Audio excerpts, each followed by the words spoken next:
स्वाभिमानी टीव्ही चॅनलच्या बातमीपत्रात आपलं स्वागत। ईव्हीएम हटाव लोकशाही बचाव बॅलेट पेपरवर निवडणुका घ्या। धुळ्यात सर्व विरोधी पक्षाचे जिल्हाधिकारी कार्यालयासमोर आंदोलन। ईव्हीएम हटाव लोकशाही बचाव असा नारा देत होणाऱ्या जिल्हा परिषद पंचायत समिती व ग्रामपंचायतीच्या निवडणुका बॅलेट पेपरवर घेण्यात याव्यात या मागणीसाठी धुळ्यात सर्व विरोधी पक्षाच्या वतीने आज धुळे जिल्हाधिकारी कार्यालयासमोर आंदोलन करण्यात आले। दरम्यान आजच्या या आंदोलनात विविध राजकीय पक्षाचे पदाधिकारी कार्यकर्ते तसेच नागरिक मोठ्या संख्येने सहभागी झाले होते।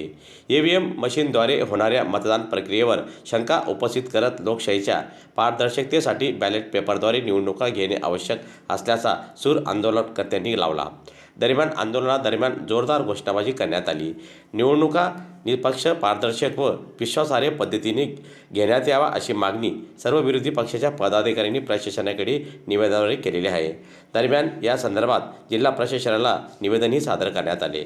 दरम्यान यावेळी जिल्हाधिकारी कार्यालयासमोर कार्यकर्त्यांनी आंदोलन करत भविष्यात निर्णय न झाल्यास तीव्र स्वरूपाचं आंदोलन करण्यात येईल असा इशारा देखील निवेदनाद्वारे देण्यात आलेला आहे।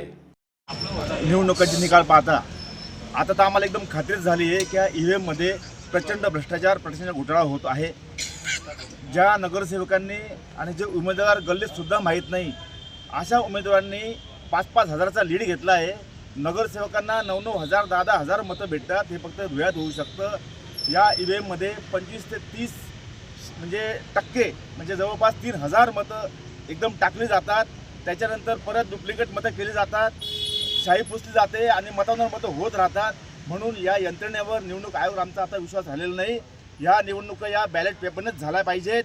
कर्नाटक सरकारने नुकतंच धोरण आखलं आहे की सर्व निवडणुका आता बॅलेट पेपरवर होतील। निवडणूक आयोगाचा अत्यंत तकलादू जो युक्तिवाद आहे की कागदावर खर्च होतो आणि मतमोजणीला उशीर लागतो, हे एकदम तकलादू कारण आहे। आपण मागच्या वेळेस पाहिलं की त्या निवडणुकांचे निकाल झाले आणि आपल्याला एक महिना निकालाची वाट पाहावी लागली। म्हणून आम्ही सर्व विरोधी पक्ष या ठिकाणी सामील आहेत, धुळ्यात आहेत। आम्ही नम्र विनंती करतो की या निवडणुका आता स्थानिक स्वराज्य संस्थेच्या जिल्हा परिषद, पंचायत समिती, ग्रामपंचायत या निवडणुका बॅलेट पेपरवर झाल्या पाहिजेत। अन्यथा आम्ही रस्त्यावर उतरू, तीव्र आंदोलन छेडू